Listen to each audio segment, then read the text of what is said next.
Imagine the sound of wind sweeping across dry, red earth. You aren't looking at some painted cardboard backdrop in a pristine, air-conditioned studio. No, you are standing right there in the dust, the heat, and the sheer emotional reality of a South Indian village. Welcome to This Explainer. Today, we're diving deep into the legacy of Bharathiraja. He's the visionary director who pretty much single-handedly revolutionized Tamil cinema. How? By literally tearing down artificial sets and replacing them with the raw, atmospheric visuals of the red soil. He created a truly immersive, cinematic quality experience that audiences back then had never seen before. And there's this one powerful quote that perfectly captures his legacy. He brought the smell of Tamil soil to the silver screen. It's just so true. He's affectionately known as Ayakunari Mayam, which translates to the peak of directors. See, before him, Tamil cinema was mostly this urban, studio-bound affair. But Bharathiraja didn't just use villages as a pretty background. He made the land, the wind, the dialects, the whole shebang the very soul of his narrative. He gave the rural landscape this rich texture and filmic tone that forever changed how stories were told. So let's talk about this peak of directors and where his journey actually started. Born in 1941 as Chinnasamy Periyamaya Sevar, his early life was absolutely steeped in a hungry passion for literature and theater. When he eventually moved to Chennai to work as an assistant director, he didn't leave his roots behind. He carried the soul of the village right along with him. And that distinct voice, it paved the way for an entire generation of legendary talents. We're talking about launching massive stars, people like Karthik, Radhika, Ravathi, and Manivanan. And fascinatingly enough, before he passed away in June 2026, he actually stepped in front of the camera himself, becoming a highly respected actor in films like Ayutta Ittu and Thiruchitrambalam. Okay, let's look at how his cinematic revolution actually begins. The contrast here is just night and day. Before Bharathiraja, Tamil films were effectively trapped indoors. You had artificial sets, stories mostly tailored for urban audiences, and heroes who were, these flawless, larger-than-life figures. And then, bam, 1977, his debut masterpiece, 16 Vayathinile, drops. Bharathiraja literally dragged the cameras out to the dirt roads, the fields, and the village squares. He prioritized natural motion and authentic settings. The characters sweat, they gossip, they struggle, they feel. The landscape itself became a living character, shot with elegant cinematic compositions that made ordinary people feel extraordinarily real. A huge part of this revolution was breaking the traditional hero myth. Bharathiraja completely deconstructed conventional heroism. He built his work on this really fascinating tension between appearance and reality. Let's break this down. Take the doctor. Appears to be this respectable symbol of urban sophistication, right? But actually, deeply selfish and morally bankrupt. Then you have the village rogue, Paratai, confident on the outside but totally predatory. Contrast them with Chapani. He appears physically weak, socially awkward, yet he holds immense moral strength. And finally, Mile. She seems like an innocent 16-year-old, but she's actually complex, ambitious, and deeply flawed. Bharathiraja was proving right here that education absolutely does not equal morality. The performances in this film are literally legendary, mostly because the actors totally abandoned their comfort zones.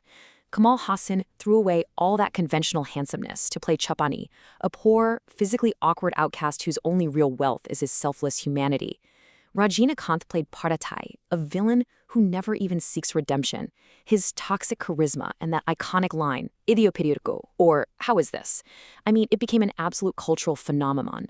And Sridevi's Mile, she isn't your idealized, perfect heroine. She's vain, a bit immature, and she completely mistakes sophistication for goodness. She is just brilliantly real.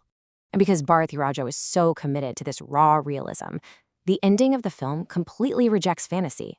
There's no miraculous rescue here, no neat little fairy tale resolution wrapped up with a bow, just harsh, emotional truth. He refused to hand the audience a simple happy ending, choosing instead to deliver this emotionally resonant message. Maturity and understanding, they only come through profound suffering. Now let's shift to the broader themes of the red soil.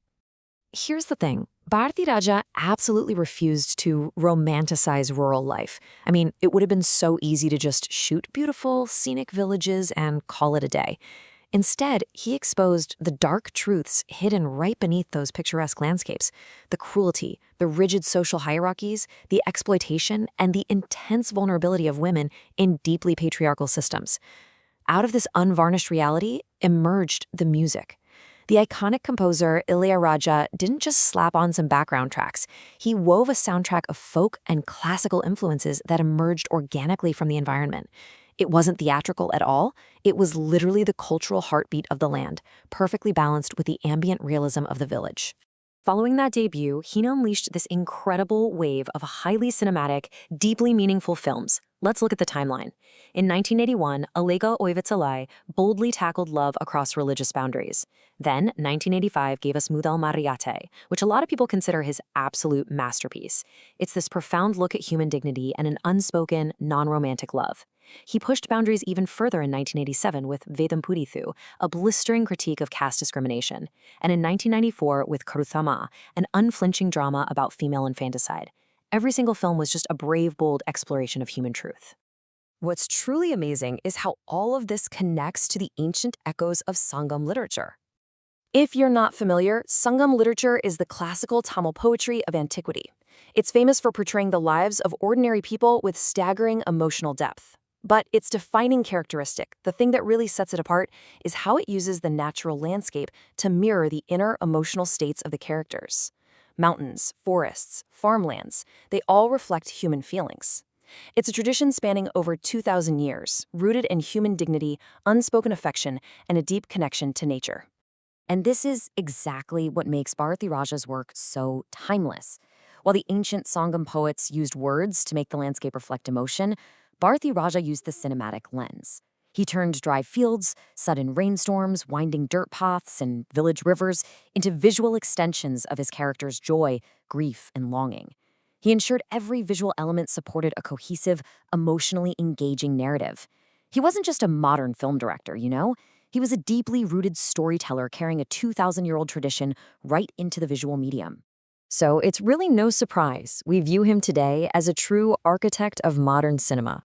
The accolades alone are just staggering. 6 National Film Awards, countless Filmfare and State Awards, the prestigious Padma Shri in 2004, an honorary doctorate, the list goes on. But his true legacy, it isn't sitting on a trophy shelf somewhere. It's the fact that he forced audiences, and all the filmmakers who came after him, to look at ordinary, overlooked lives and recognize their breathtaking authenticity. He took rural Tamil life, which had previously been ignored or just used for cheap comedic relief, and placed it squarely at the center of the cinematic universe. Which brings us to our final thought, a central, timeless question drawn directly from the themes of his masterpieces. Do we value people for who they truly are, for their raw humanity, or do we blindly chase status, appearance, and power over character? Bharathiraja spent a lifetime asking this very question through the cinematic beauty of the red soil. Thank you so much for joining this explainer. We really hope this leaves you inspired to go out and explore more of his incredibly rich visual storytelling.